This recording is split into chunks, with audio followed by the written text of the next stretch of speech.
Drop it.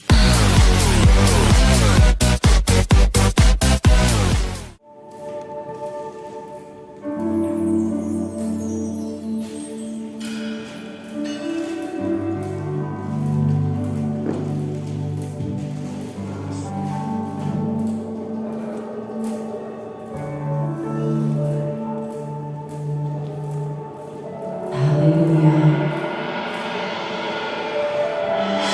Dengan besar kasih Tuhan Yesus,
menyembah dengan ucapan syukur, bahwasanya karena kebaikan-Mu Tuhan, saat ini kami ada di sini dengan keadaan hati yang penuh sukacita, penuh damai, penuh rasa syukur kepada-Mu Tuhan.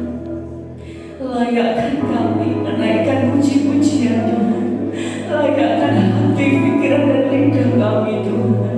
Ampuni segala dosa kelemahan kami Tuhan. Bertahtalah di atas puji-pujian kami Yesus. Haleluya. Kami serahkan Tuhan ibadah kami dari awal pertengahan hingga akhir kepada-Mu Tuhan Yesus. Tutup bungkus dengan kuasa darah. Kami yang di depan, sembunyikan kami di belakang salib-Mu Tuhan. Biarlah hanya kemuliaan-Mu saja yang ada di tempat ini Bapa. Saat ini kami rindu menghargai kehadiran-Mu Tuhan, menghormati kehadiran-Mu ya Allah. Terima kasih Bapa, terima kasih Tuhan. Saat ini kami siap untuk memuji-Mu Tuhan, untuk memuliakan nama-Mu Tuhan, untuk bersorak-sorai bagi nama-Mu Bapa. Terima kasih Tuhan, terima kasih Bapa. Dalam nama Tuhan Yesus Kristus, mari kita semua yang percaya katakan amin. Haleluya. Haleluya. Ada sukacita Bapak Ibu Saudara. Ada sukacita Bapak Ibu Saudara. Bisa lambaikan tangan yang bersukacita dan siap memuji Tuhan. Haleluya. Luar biasa. Hanya di dalam nama Yesus ada sukacita yang luar biasa. Ada damai yang melebihi segala apapun di dunia ini. Haleluya. Hanya di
oleh karena mujizat Tuhan.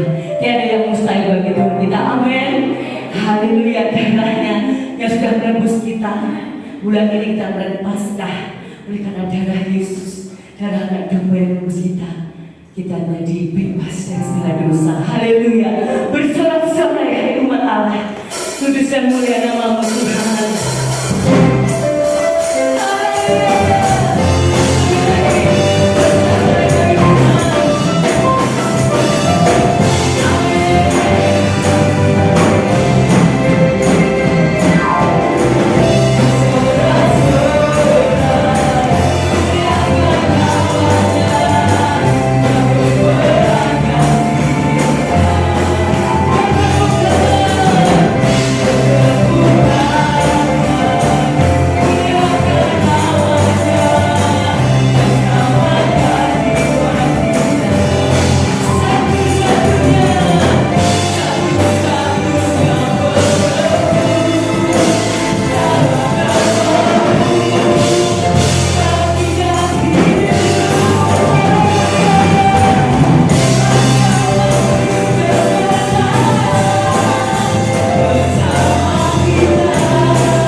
kami saat ini Tuhan.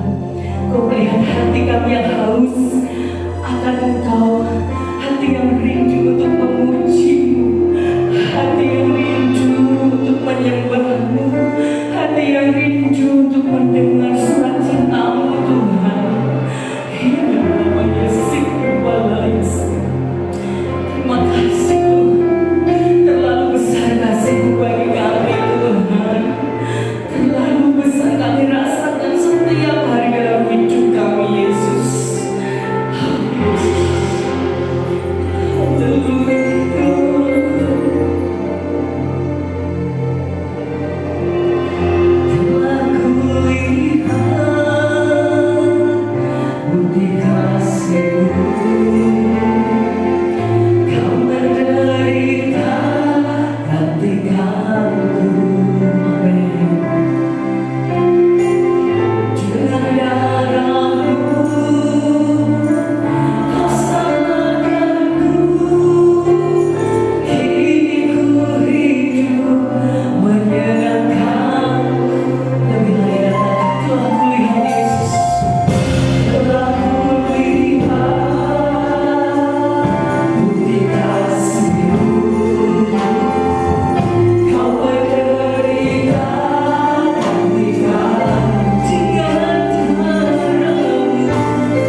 kasih setiamu yang tidak pernah berkesudahan dalam hidup kami. Hari ini kami masih memberikan kesempatan kepada kami, memberikan hidup kepada kami Tuhan, kesempatan untuk kami datang kepada-Mu Tuhan. Inilah puji-pujian kami berikan kepada Tuhan, kami persembahkan kepada Tuhan. Kami datang kepada Tuhan pagi hari ini karena Tuhan telah banyak melakukan banyak hal dalam hidup kami. Dengan apakah Ku balas semua kebaikan Tuhan selain hidup kami, tubuh jiwa roh kami bagi Tuhan.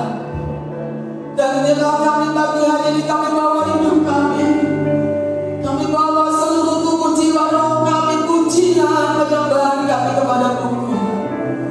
Biarlah pujian kami pujian yang menyenangkan hati-Mu Tuhan. Dan kami percaya pagi ini Kau ada di tengah-tengah kami. Engkau melihat setiap hati kami yang rindu akan Kau Tuhan. Dan di firman-Mu ketika kami datang dengan rasa hujan lapar akan Tuhan, maka kami akan pulang dengan dipuaskan, dikenyangkan oleh Tuhan. Urapi kami hamba-Mu yang terbatas ini, urapi setiap umat-Mu yang akan mendengar firman-Mu pagi hari ini. Dalam nama Yesus kami sambut firman-Mu yang siap memberkati firman Tuhan, sama-sama katakan amin. Silakan duduk Bapak Ibu. Haleluya. Di Tuhan. Salam. Masih bersemangat? Haleluya. Walaupun udara pagi dingin, tetapi ialah kuasa Tuhan api Roh Kudus yang akan membakar semangat kita kepada Tuhan. Puji Tuhan, mari kita akan merenungkan firman Tuhan hari ini. Kita akan membuka dalam Injil Matius pasal yang ke-8, Bapak Ibu.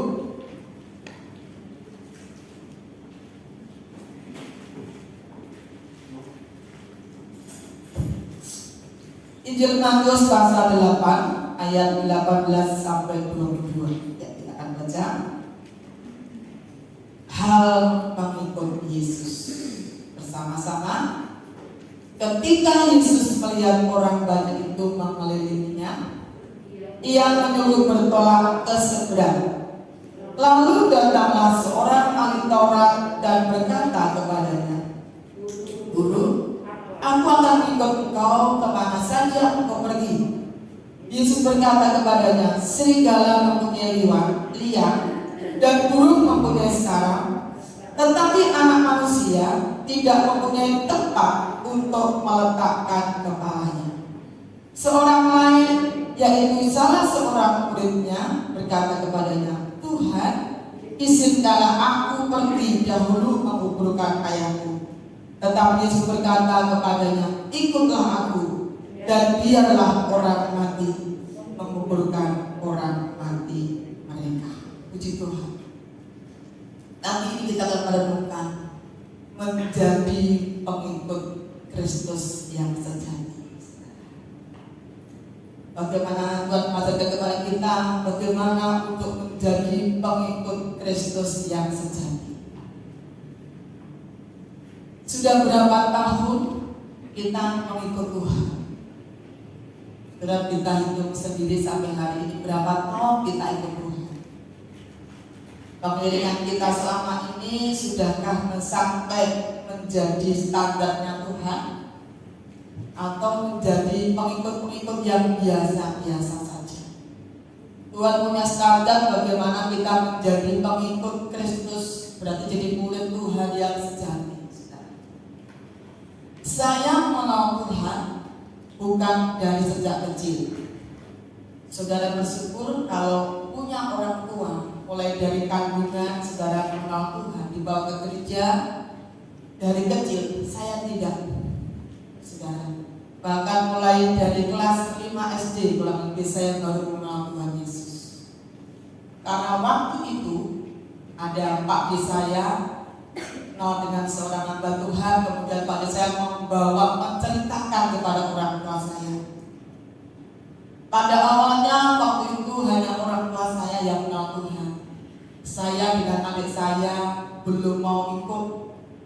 Ketika ada di rumah ibadah, saudara, saya ceritakan itu loh lucu ya. Kalau di desa itu kan rumahnya besar ya, ada rumah depan, rumah belakang, dapur gitu ya. Rumah depan kalau pakai ibadah di rumah itu, di rumah depan kami ada dipakai ibadah. Kami dengan adik saya kemana? Kami di belakang, ngintip dari jendela. Saudara, kiranya hal itu tidak ditiru. Ngintip saja dari belakang sambil ketawa-ketawa karena belum dipanggil ya, dijamah oleh Tuhan. Tapi puji Tuhan, berlangsungnya bertambahnya waktu, akhirnya kami bersama sekeluarga mengenal Tuhan Yesus. Ada banyak tantangan yang kami hadapi pada waktu itu. Bahkan kalau di desa ya, kalau kita masih kecil gitu ya, waktu di SD itu diolok-olok, nanti aku mau Kristen, konek nanti dipenting dan lain sebagainya. Wah, namanya baru mengenal Tuhan dan tambah ketakutan.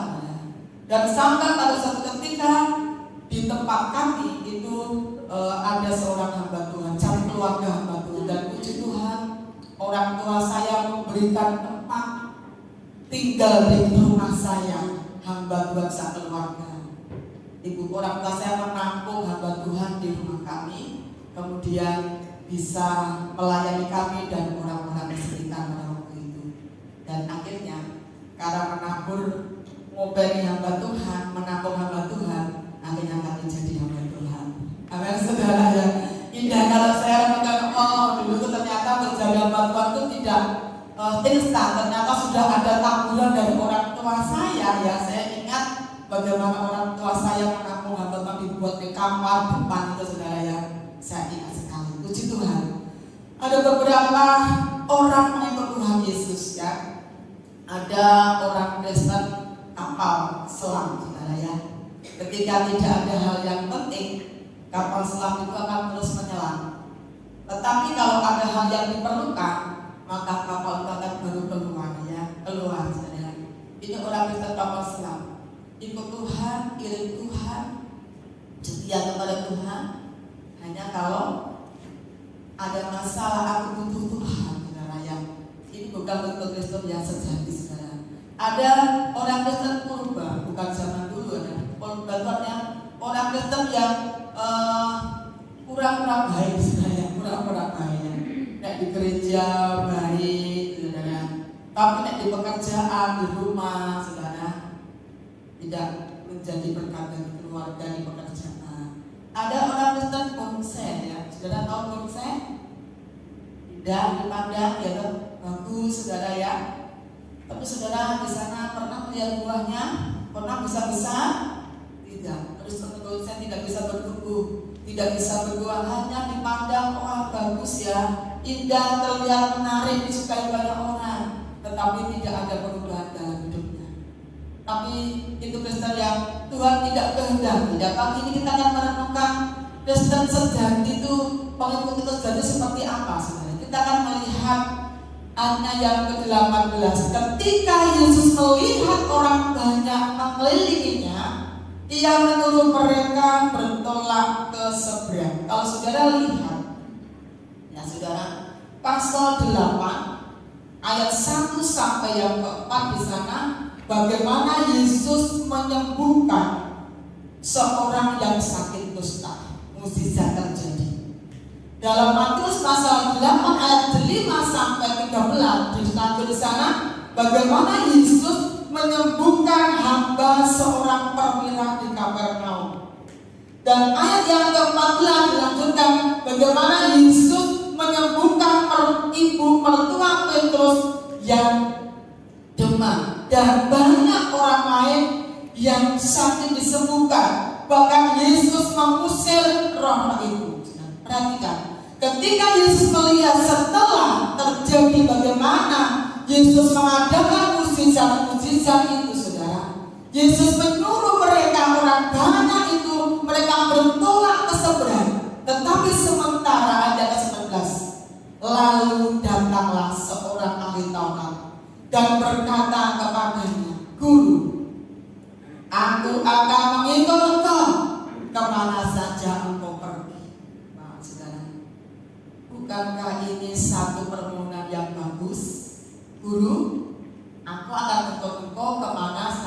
engkau pergi. Ini satu permohonan yang bagus, saudara ya. Ahli Taurat ini ingin ikut Yesus. Kalau Yesus ke gunung, dia mau ke gunung. Kalau Yesus ke lembah, dia mau ke lembah. Kalau Yesus ke samudra, ke mana saja, dia ahli Taurat pengen ikut kepada Yesus. Tetapi bagaimana jawab Yesus, saudara? Ayat ke-20, Yesus berkata kepadanya, serigala mempunyai liang dan burung mempunyai sarang, tetapi anak manusia tidak mempunyai tempat untuk meletakkan kepalanya. Ketika ahli Taurat ini memberikan permohonan kepada Tuhan, menyampaikan permohonan kepada Guru, aku mau mengikut engkau kemana saja engkau pergi. Yesus tidak langsung puji Tuhan, ayo kalau aku. Kenapa Yesus tidak ngomong begitu, saudara? Yesus memberikan jawaban yang tidak seperti yang diharapkan oleh ahli Taurat. Coba kalau saudara ngomong kepada beribu, aku mau ikut kamu bu, misalnya betul, ayo, betul kan gitu saudara biasanya. Tapi ini memberikan jawaban yang beda. Yesus tidak ngomong, ayo puji Tuhan, kamu bisa ikut aku enggak. Yesus memberikan jawaban yang beda, jawaban yang tidak seperti yang diharapkan oleh ahli Taurat. Kenapa Yesus memberikan jawaban serigala mempunyai liang dan burung mempunyai sarang, tetapi anak manusia tidak mempunyai tempat untuk meletakkan kepalanya? Kenapa, saudara? Karena Tuhan tahu isi hati daripada ahli-ahli Taurat.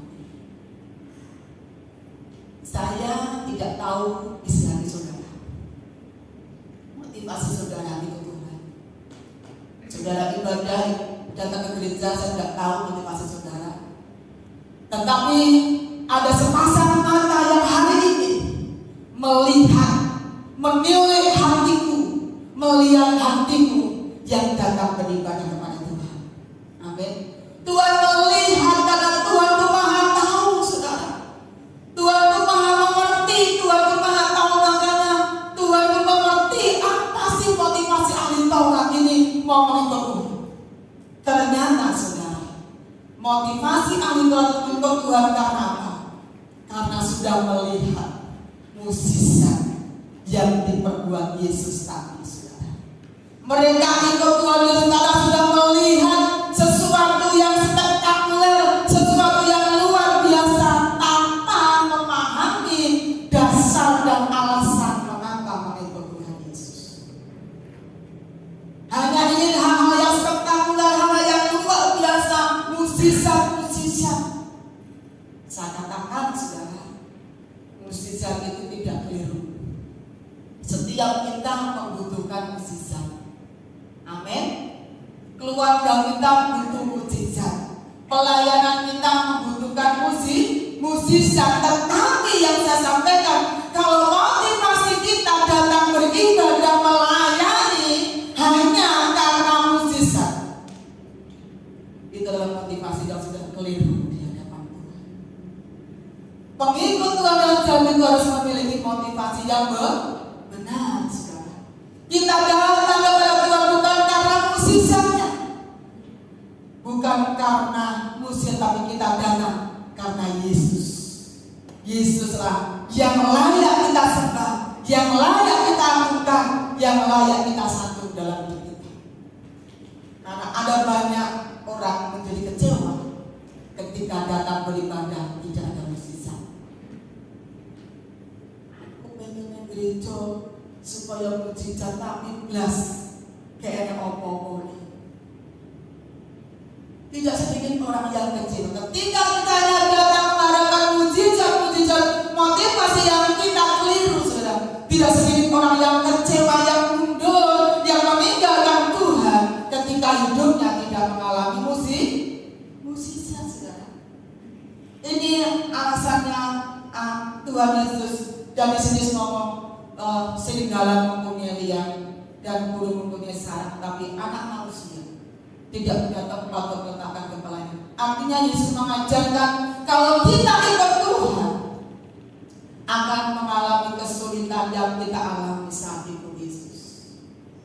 harus mengalami yang namanya pikul apa saudara, pikul apa? Pikul salib. Ini saudara, puji nama Tuhan. Kita melihat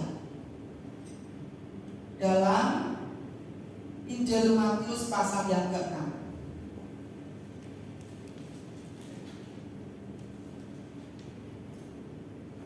ayatnya 24.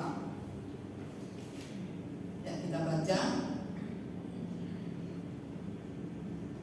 Matius 16 maksud saya, Matius 16 ayatnya yang ke-24.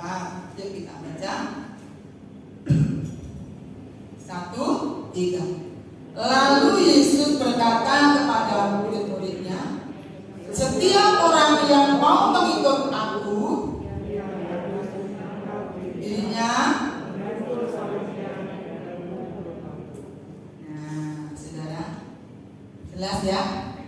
Setiap orang yang mengikut aku harus menyangkal dirinya, terus memikul salib tetangga, salib orang lain, tidak, salib kita sendiri-sendiri. Kemudian baru mengikut aku, saudara. Kita perhatikan, saudara, di sini kita lihat Tuhan Yesus mati di kayu salib untuk membebaskan kita dari dosa. Itu betul. Tetapi jangan berhenti di situ, saudara. Tuhan Yesus mau kita juga memikul salib untuk jadi pengikut Tuhan. Orang yang tidak mau menderita karena Yesus tidak layak jadi murid Tuhan. Lukas pasal yang ke-14. Coba dilihat di sana. Lukas 14 ayat 27. Nah, bersama ya, tadi saudara. Ini kan mau menghadapi Paskah, saudara. Saya sampaikan supaya kita memahami. 14, Lukas 14 ayat 27, firman Tuhan. Barang siapa tidak memikul salibnya dan mengikut aku, apa kata firman Tuhan? Ia tidak dapat menjadi murid. Jadi orang yang tidak mau menderita karena Yesus tidak layak jadi murid Tuhan. Orang yang tidak mau bayar harga melakukan firman Tuhan, mengikut Tuhan, tidak layak jadi murid Tuhan. Orang yang hidupnya hanya ingin enak-enak saja. Kalau ikut Tuhan tuh harapannya semuanya pekerjaannya lancar, gak ada masalah, rumah tangganya baik-baik saja, gak ada masalah, pelayanannya tidak ada masalah, anak-anaknya baik saja. Wow, nek kabeh ngono saudara-saudara sudah gak perlu Tuhan, tidak ada sama Tuhan. Ikut Tuhan itu ada harga yang harus kita bayar. Kita harus memikul salib. Kalau kita ikut Tuhan gak mau menderita karena hanya yang mau enak-enak, gak mau menyangkal diri, gak mau mematikan kedagingan ini. Kamis, Jumat, Sabtu, 3 hari saudara, saya serukan doa puasa masal. Apakah saudara mau jadi murid Tuhan? Haleluya. Puasa masal 3 hari sesuai dengan kemampuannya. Kebetulan hari ini kan pas hari puasa. Saudara kita juga melakukan puasa. Mereka gak cuma 3 hari saudara. Berapa? Sebulan. Kita kalah kan dengan mereka. Cuma 3 hari loh kita mau doa puasa. Kamis, Jumat, Sabtu sesuai dengan kemampuan kita untuk menyambut Paskah. Dalam rangka juga menyangkal diri, memikul salib, dalam rangka mematikan kedagingan kita. Perut ini kalau pagi sudah nyanyi, sudah bunyi, minta apa dia? Minta kopi, minta pisang goreng, ya, minta minta teh panas, minta pecel dan lain sebagainya. Tapi mulai Kamis, Jumat, Sabtu saudara harus off dulu. Halo, siap? Yang biasa buat kopi, Pak stop ya, stop dulu kopinya. Kita mengingatkan diri, mematikan kedagingan kita supaya sehat jasmani juga sehat rohani, saudara. Supaya kita layak menjadi murid Tuhan. Gak hanya enak-enak, saudara. Kita harus memikul salib, menyangka diri. Ikut Tuhan ada harga yang harus kita bayar. Bagaimana ketika doa kita belum dijawab? Apakah aku masih ikut Tuhan Yesus? Tuhan, bertahun-tahun aku yang kesel Tuhan, doa terus saya mau jawab. Ketika doa kita belum dijawab, apakah saudara saya masih ikut Yesus atau beralih ke tempat lain? Apakah kita tetap mau melayani Tuhan? Ketika krisis, ketika masalah terjadi dalam kehidupan kita, ketika sesuatu yang tidak enak menimpa dalam diri kita, apakah kita masih maju terus melayani Tuhan? Saudara, ketika gesekan-gesekan terjadi dalam hidup kita,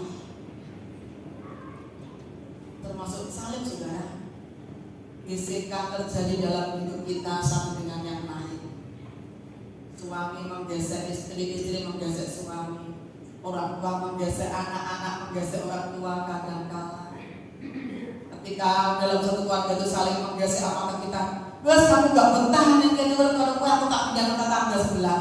Begitu, bubar kabeh semuanya. Betul, saudara? Kita harus bisa bagaimana mengambil sikap yang positif. Gesekan itu mendatangkan hal yang baik dalam hidup kita. Justru kita belajar sabar, belajar untuk mengasihi, belajar untuk mengampuni, belajar untuk memaafkan satu dengan yang lain. Ketika sesuatu yang kita bisa jadi kecewakan, apakah kita masih irit Tuhan, mengikut Tuhan? Ketika sesuatu tidak enak dalam kehidupan kita, apakah kita mau melayani Tuhan? Sudah, saya masih ingatkan awal-awal kami pelayanan di tempat ini, saudara, memikul salib betul, saudara, memikul salib betul. Tetapi namanya jadi murid Tuhan, istilahnya orang Jawa bilang sempat gepeng panggang dalam Gusti Yesus. Setuju?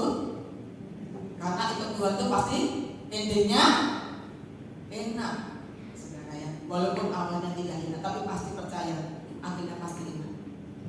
Filipi 1:9 katakan, sebab kamu dikaruniakan bukan saja untuk percaya pada Kristus, tetapi untuk menderita untuk Dia. Lihat contoh yang kedua, saudara, bagaimana tadi mau ditolak, saudara. Bagaimana mereka yang mau ikut Tuhan, melayani Tuhan, hanya karena melihat musisat, saudara, yang enak-enak saja, yang nyaman-nyaman saja, yang gak ada masalah. Kalau untuk Yesus pasti semuanya beres. Itu pikirannya ahli Torah, saudara. Ternyata Tuhan mengajarkan tidak seperti itu. Yohanes pasal yang ke-6, namanya dulu. Yohanes pasal yang ke-6.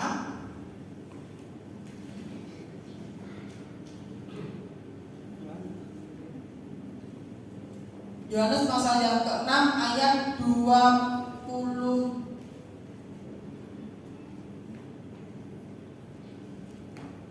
25, 26. Saya bacakan kepada saudara. Yohanes 6 ayat 24, 25, 26. Demikian firman Tuhan. Ketika orang banyak melihat bahwa Yesus tidak ada di situ dan murid-muridnya juga tidak, mereka naik ke perahu-perahu itu lalu berangkat ke Kapernaum untuk mencari Yesus. 25. Ketika orang banyak menemukan Yesus di seberang laut itu, mereka berkata kepadanya, "Rabi, bila manakah kau tiba di sini?" 26. Yesus menjawab mereka, "Aku berkata kepadamu, sesungguhnya kamu mencari aku, bukan karena kamu telah melihat tanda-tanda, melainkan karena kamu telah makan roti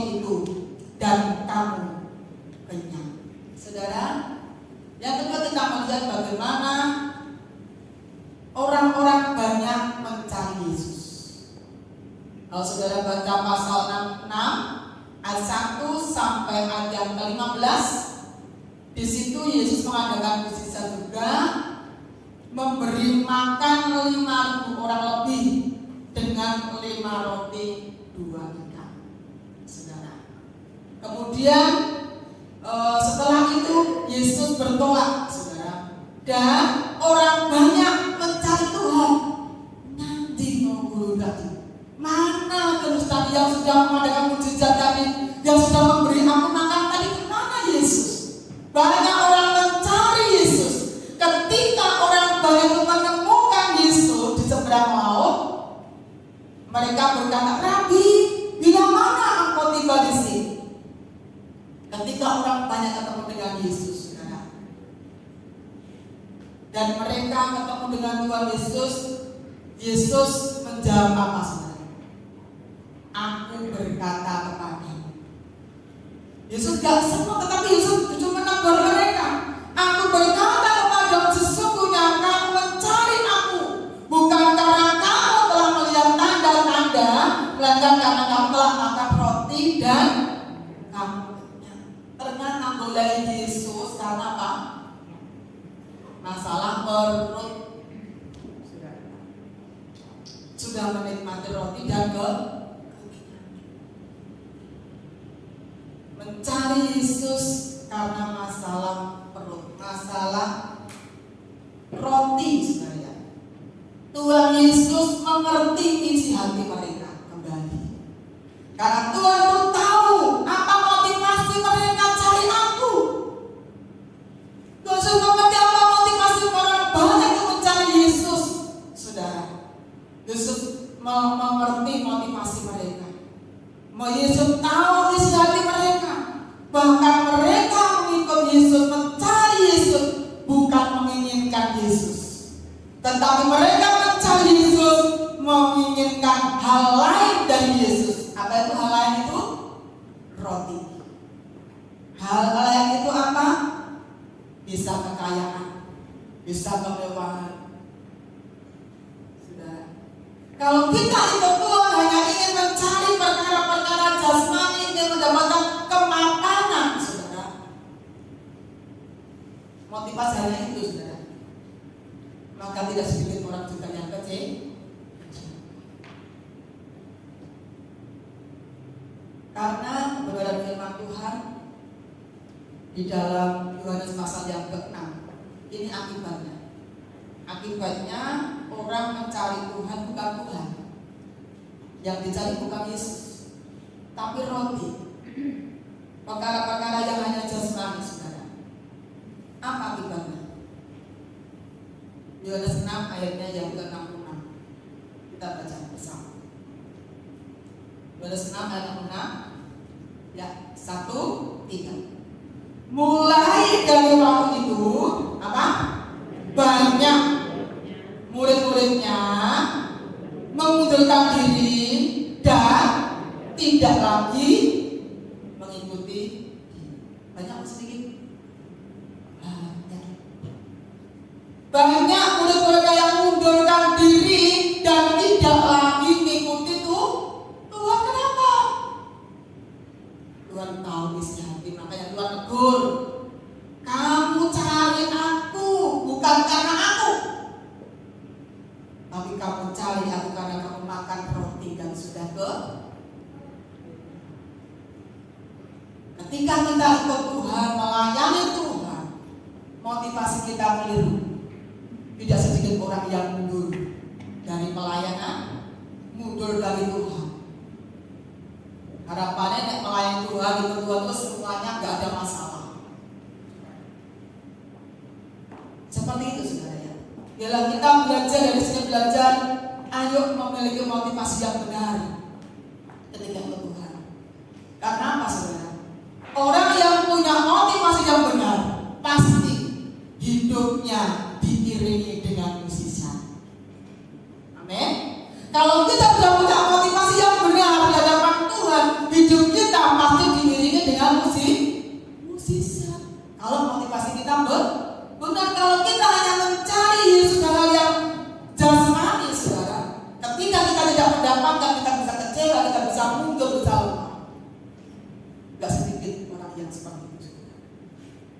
mulai hari-hari ini kita punya motivasi yang benar. Ketika aku punya motivasi benar, melayani dengan motivasi yang benar, ibadah dengan motivasi yang benar, doa dengan motivasi yang benar, saudara akan menjadi orang Kristen yang kuat, yang tidak mudah goyah, yang tidak mudah menyerah dalam keadaan, yang tidak mudah putus asa. Apapun kesulitan itu, saudara akan tetap maju, setia sampai Yesus datang yang kedua kali. Amin.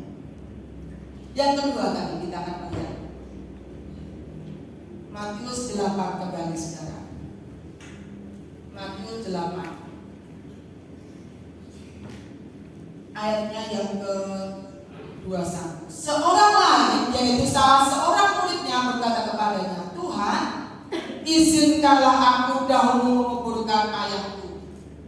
Tetapi Yesus berkata kepadanya, ikutlah aku, dan biarlah orang mati menguburkan orang mati mereka.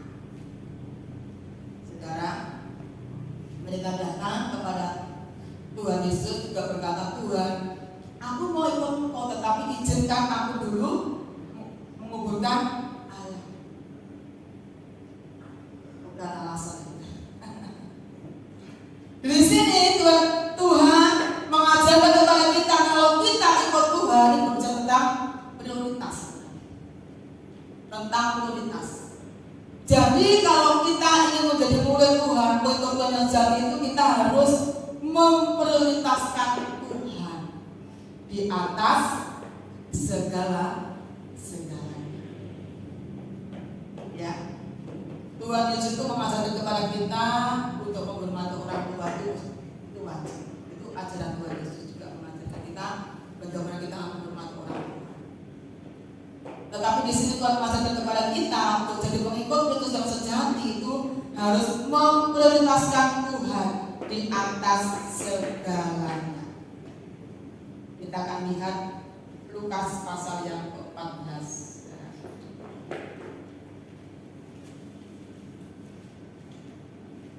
Lukas 14 ayatnya 26.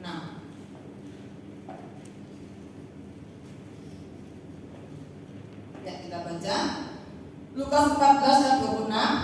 1, 3. Jikalau seorang datang kepadaku dan ia tidak membenci bapaknya, ibunya, istrinya, anak-anaknya, saudara-saudaranya laki-laki atau perempuan, bahkan nyawanya sendiri, ia tidak dapat menjadi muridku. Ini jangan diartikan sembarangan saudara. Aku butuh untuk jadi murid kalau jadi berarti aku harus membenci bapak ibuku, membenci istrinya, anaknya, dan lain terusnya. Apakah seperti itu? Tidak, saudara. Artinya di sini Tuhan mengajarkan kepada kita untuk menjadi murid Tuhan, untuk jadi murid Tuhan yang sejati itu kita harus menempatkan Tuhan di tempat yang tinggi, paling atas. Jadi Tuhan yang nomor 1, yang prioritas dalam hidup kita. Sebab kita tidak layak disebut murid kalau tidak menaruh Tuhan di tempat urutan yang paling atas, yang pertama dalam hidup kita. Orang yang memprioritaskan Tuhan, orang yang menomorsatukan Tuhan, pasti orang yang menghormati Tuhan, pasti menghormati orang tuanya, pasti takut akan Tuhan, pasti cinta Tuhan, pasti mengasihi bapak ibunya,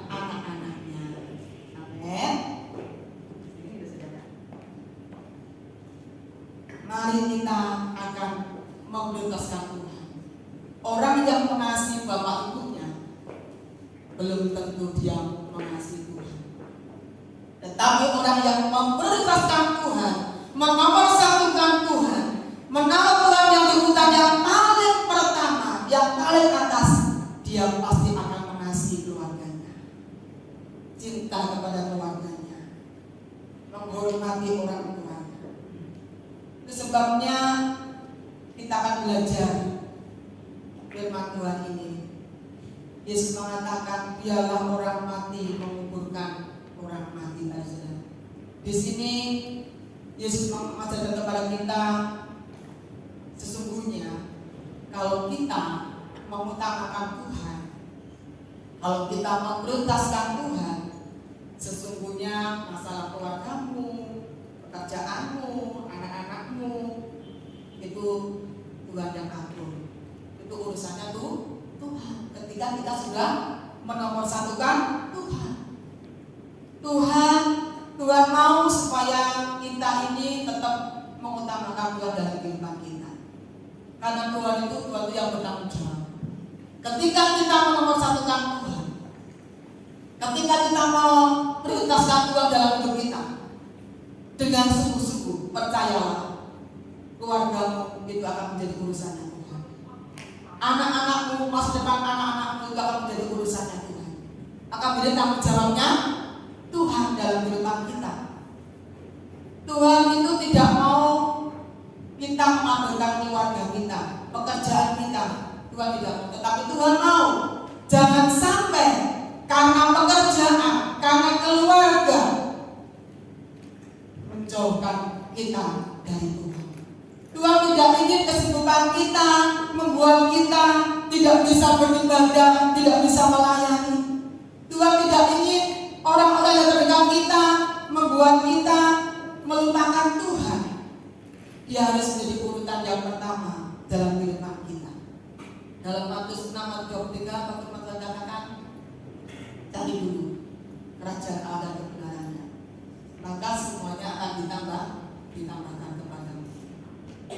Jangan pisahkan mengutamakan Tuhan dengan pekerjaan, pelayanan dan lain sebagainya. Tuhan harus menjadi yang utama dalam kehidupan kita, yang terutama di dalam kehidupan kita. Saya percaya ketika Tuhan kita tahu kita yang pertama dalam kehidupan kita, saudara, Tuhan itu Bapa yang baik. Dia akan bertanggung jawab atas hidup. Jangan sampai kita merasa rugi ketika aku mengutamakan Tuhan, biarlah Tuhan nanti gimana keluargaku, gimana anak-anakku, gimana pekerjaanku, masa depanku. Tuhan itu Tuhan yang bertanggung jawab. Ketika kita memprioritaskan Tuhan, semuanya Tuhan akan atur indah pada waktunya. Amin. Mari pada saat pagi hari ini, yang 2 poin ini dulu kita renungkan, saudara. Untuk jadi ikut Tuhan, ikut itu yang sejati itu kita harus punya motivasi yang benar dalam hidup. Mujizat pasti kita rindukan, tapi bukan yang utama. Ketika kita ketemu Tuhan, mengutamakan Tuhan, motivasi benar, saya percaya mujizat itu pasti akan mengiringi setiap langkah-langkah hidup kita. Saya ingin mengajak saudara menyanyikan pujian lama. Saya mau iring Yesus selama-lamanya. Meskipun saya susah, bukan susah masalah karena kita gak bisa makan. Karena itu Tuhan itu ada banyak hal yang harus kita alami. Tapi kita mau tetap iring Tuhan sampai selama-lamanya. Biarlah pujian ini menjadi komitmen kita di hadapan Tuhan untuk menyambut Paskah ini. Yesus mati disalibkan untuk menebus dosa dan kesalahan kita. Tetapi Tuhan mau supaya kita juga mau memikul salib kita.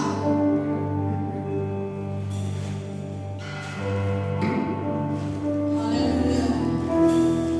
Mari Bapak Ibu kita akan berdiri bersama-sama. Nyanyikan pujian ini menjadi komitmen kita kepada Tuhan. Saya mau iring Yesus selama-lamanya, meskipun susah, menderita, ada banyak tantangan kesulitan yang kita alami.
di dalam setiap pergumulan mereka. Apapun yang mereka pergumulkan Tuhan, kami percaya Tuhan, Engkaulah jalan keluar bagi mereka. Engkaulah jaminan di dalam, oh Tuhan, kehidupan mereka. Dan kami percaya Tuhan, ketika mereka berseru kepadamu Tuhan, Engkau akan memberikan jawaban yang terbaik bagi setiap umat yang sakit di mana pun berada Tuhan. Kami percaya Tuhan, bahwa oleh rindu Tuhan, mereka sudah disembuhkan. Terima kasih Bapa, kami bersyukur Tuhan buat saat pagi hari ini. Biarlah Tuhan, Roh-Mu tetap tinggal di dalam kami Tuhan. Di dalam nama Yesus Tuhan, kami berdoa bersyukur. Kami semua yang sudah hadir Tuhan, Engkau memberkati yang berulang tahun di minggu ini dengan bertambahnya usia, diberikan kesehatan, kekuatan, tambah mengasihi Engkau Tuhan. Terima kasih berkati pelayan-pelayan Tuhan yang sudah berbagian dalam pelayanan hari ini Tuhan.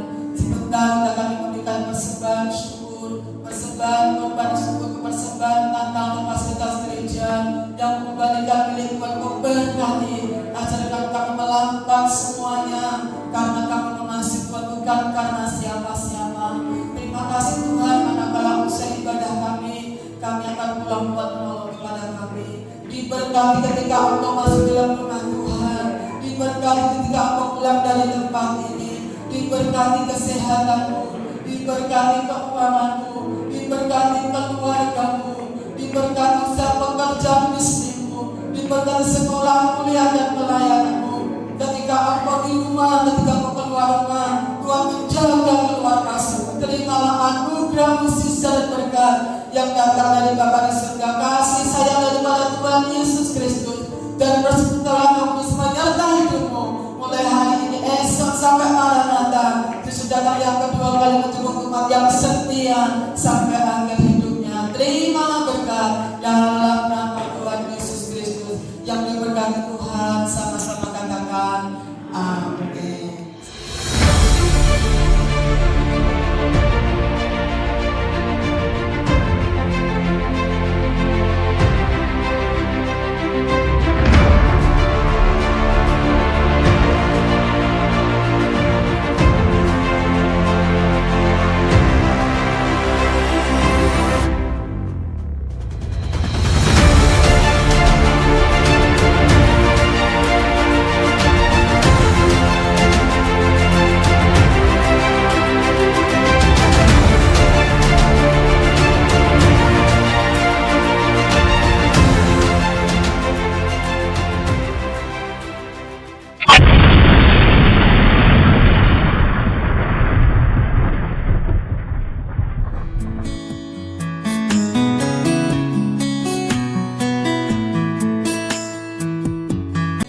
Doa pagi setiap Senin sampai Sabtu jam 4:30 pagi.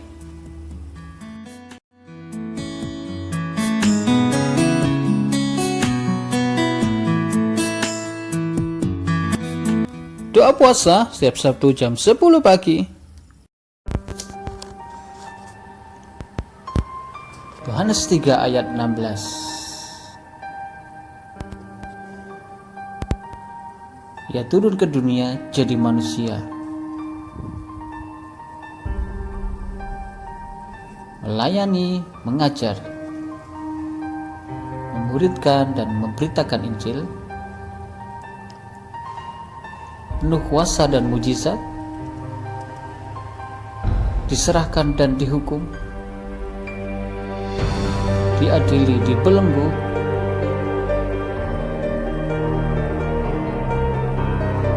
dihina, dicambuk karena kita, darahnya mengalir menutupi dosa, bilurnya menyembuhkan kita,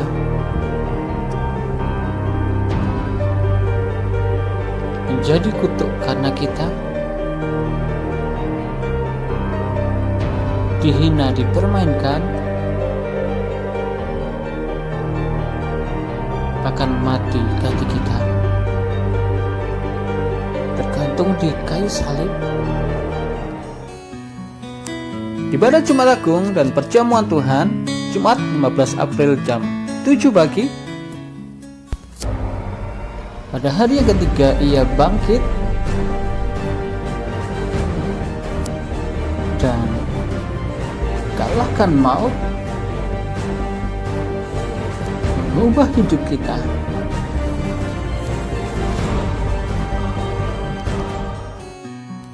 Ibadah perayaan Paskah Minggu 17 April jam 8 pagi.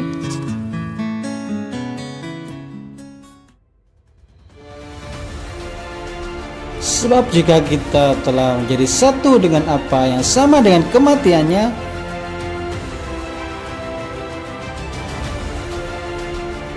kita juga akan menjadi satu dengan apa yang sama dengan kebangkitannya. Doa puasa massal selama 3 hari menyambut Paskah, Kamis sampai Sabtu tanggal 14 sampai 16 April. Demikian info sepekan minggu ini. Terima kasih, Tuhan Yesus memberkati.